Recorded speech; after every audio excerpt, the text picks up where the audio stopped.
நாம இப்ப இந்த வீடியோல எதை பத்தி பார்க்க போறோம் அப்படின்னா சேயோன் நடப்பு 365 பத்தி தான் பார்க்க போறோம். நம்முடைய சேயோன் ஐஏஎஸ் அகாடமி சார்பா நம்ம என்ன பண்றோம் அப்படின்னா சேயோன் நடப்பு 365 அப்படின்னு சொல்லக்கூடிய ஒரு கரண்ட் அஃபேர்ஸ் சீரிஸ் அப்படின்றத ரன் பண்ணிட்டு வரோம். இந்த கரண்ட் அஃபேர்ஸ் சீரிஸை பொறுத்த வரைக்கும் உங்களுக்கு வந்து பாத்தீங்க அப்படின்னா குறிப்பா பிரிமினரி கம் மெயின்ஸ் ரெண்டுத்துக்குமே சேர்த்து கொடுத்துருக்கோம். இதுவரை வந்து பாத்தீங்கன்னா மார்ச் சக்சஸ்ஃபுல்லா முடிஞ்சிருக்கு. ஏப்ரல் 5, 6க்கான கரண்ட் அஃபேர்ஸ் பார்ப்போம். அவ பாருங்க, ஏப்ரல் 5 தேசிய கடல்சார் தினம். இந்த தினம் ஏன் கொண்டாடப்படுது அப்படின்னு பாத்தீங்கன்னா லாயல்டி அப்படின்ற ஒரு கப்பல் என்ன பண்ணுது 1919 இந்த காலகட்டங்கள்ல வந்து பாத்தீங்க அப்படின்னா எங்க லண்டனுக்கு வந்து பயணம் மேற்கொண்டிருக்கும். அதை நினைவு கூறும் வகையில தான் இந்த ஏப்ரல் 5 தேசிய கடல்சார் தினமா கொண்டாடப்படுது. எஸ்எஸ் லாயல்டி எப்ப 1919 ஏப்ரல் 5 இந்தியாவினுடைய முதல் நீராவி கப்பல் இது எஸ்எஸ் லாயல்டி. மும்பையில இருந்து எங்க போச்சு, லண்டனுக்கு வந்து பாத்தீங்கன்னா போயிருக்கும். அப்ப இதன் நினைவாக தான் 1964 இந்த நாள் வந்து பாத்தீங்கன்னா நம்ம கொண்டாடிட்டு இருக்கோம். அடுத்து பாருங்க, பாலபாரதி இதழ். இந்த இதழ் யார் வெளியிட்டா அப்படின்னு கேட்பாங்க. சுப்பிரமணிய சிவா வெளியிட்டிருப்பார். வெளியிட்டவர் யாருன்னா சுப்பிரமணிய சிவா. சுதந்திர தாகத்தையும் தேசபக்தியிடம் மக்களிடம் பரப்புவதற்காக தான் இந்த பாலபாரதி இதழ் அப்படின்றது வெளியிடப்பட்டது. அடுத்து பாருங்க, பெண்கள் பிரதிநிதித்துவம் குறித்த பட்டியல் 2024. அப்ப நாடாளுமன்றத்தில் பெண் பிரதிநிதித்துவம் குறித்த பட்டியல்ல இந்தியா எத்தனாவது இடத்துல இருக்கு அப்படின்னா 143வது இடத்துல இருக்கு. மொத்தம் 183 நாடுகள் வந்து பாத்தீங்கன்னா கருத்து கேட்கப்பட்டு ஆய்வு செய்யப்பட்டு அதுல இந்தியா வந்து 143வது இடத்துல இருக்கு. இந்திய பங்கு சந்தை அந்நிய முதலீடை யார் அதிகமா கொண்டிருக்கா அப்படின்னு பார்க்கும்போது யார் கொண்டிருக்காருன்னா சிங்கப்பூர். அப்ப இந்திய பங்கு சந்தையில் அந்நிய முதலீடு 37% சிங்கப்பூர் என்ன பண்ணுது, முதலிடத்துல இருக்கு. 2வது இடத்துல வந்து பாத்தீங்கன்னா அமெரிக்கா இருக்கு. அவ பாருங்க, பண பரிமாற்ற தொலைநோக்கு பார்வை. இந்த பண பரிமாற்று தொலைநோக்கு பார்வை இருக்கு இல்லையா, இதை வெளியிட்டது யார் அப்படின்னு பாத்தீங்கன்னா ஆர்பிஐ வந்து வெளியிட்டிருப்பாங்க. நோக்கம் வங்கி கணக்குகளை எளிதாக மாற்றுது. முன்னாடியா நீங்க ஒரு இடத்துல வங்கி கணக்கு வந்து ஓபன் பண்ணியிருப்பீங்க.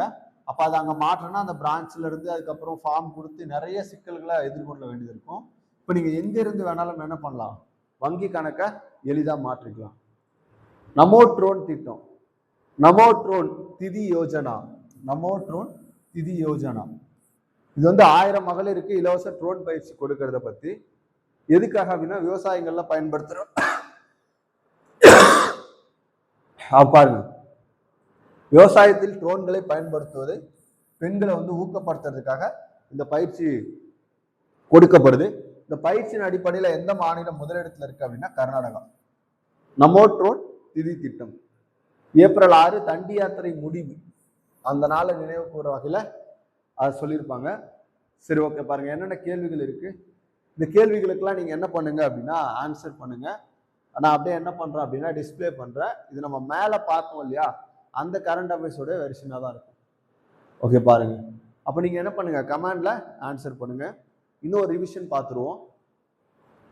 ஏப்ரல் 6 தண்டி யாத்திரை முடிவு தினம். அடுத்து பாருங்க, நமோ ட்ரோன் திதி யோஜனா. இந்த யோஜனா திட்டம் வந்து பார்த்தீங்கன்னா 1000 மகளிருக்கு இலவச ட்ரோன் பயிற்சி கொடுக்கறது. குறிப்பா விவசாயத்துல பெண்கள் இந்த ட்ரோனை பயன்படுத்தும் வகையில இந்த திட்டம் வடிவமைக்கப்பட்டிருக்கும். இந்த நமோ ட்ரோன் திதி யோஜனா திட்டத்துல வந்து பாத்தீங்கன்னா அதிக பயனாளிகளோட முதலிடத்துல இருக்கக்கூடியது கர்நாடகா. அடுத்து பாருங்க, பண பரிமாற்ற தொலைநோக்கு பார்வை 2028 யார் வெளியிட்டா அப்படின்னு சொல்லிட்டு கேட்பாங்க. ஆர்பிஐ வந்து வெளியிட்டு இருக்கோம். நோக்கம் வங்கி கணக்குல எளிதா மாத்துறது. அடுத்து பாருங்க, இந்திய பங்கு சந்தையில அந்நிய முதலீடு யார் அதிகமா வச்சிருக்கா அப்படின்னா சிங்கப்பூர் வச்சிருக்காங்க. 2வது இடம் பாத்தீங்கன்னா அமெரிக்கா. அடுத்து பாருங்க, பெண் பிரதிநிதித்துவ பட்டியல் 2024 படி நாடாளுமன்றத்துல பெண்களின் பிரதிநிதித்துவம் குறித்த பட்டியல்ல இந்தியா 183 நாடுகள்ல 143வது இடத்துல இருக்கு. அடுத்து பாருங்க, பாலபாரதி என்ற இதழை வெளியிட்டவர் சுப்பிரமணிய சிவா. சுதந்திர தாகத்தையும் தேசபக்தியும் மக்களிடம் பரப்புவதற்காக இது உருவாக்கப்பட்டது. ஓகே, அடுத்து பாருங்க, தேசிய கடல்சார் நாள் ஏப்ரல் 5. அது எதுக்காக கொண்டாடப்படுதுன்னா 1919 ஏப்ரல் 5 இந்தியாவினுடைய முதல் நீராவி கப்பலான லாயல்ட்டி மும்பைல இருந்து லண்டனுக்கு போயிருக்கு. அதை நினைவு கூறும் வகையில தான் இந்த தினம் அப்படின்றது கொண்டாடப்படுது. இப்போ இன்னைக்கு வந்து நமக்கு நியூஸ் பேப்பர்ல என்னென்ன முக்கியமான விஷயம் வந்துச்சு அப்படின்றத பார்த்துருக்கோம். நம்ம கீழே கொடுத்த அந்த கொஸ்டினுக்கு வந்து நீங்க ஆன்சர் பண்ணுங்க.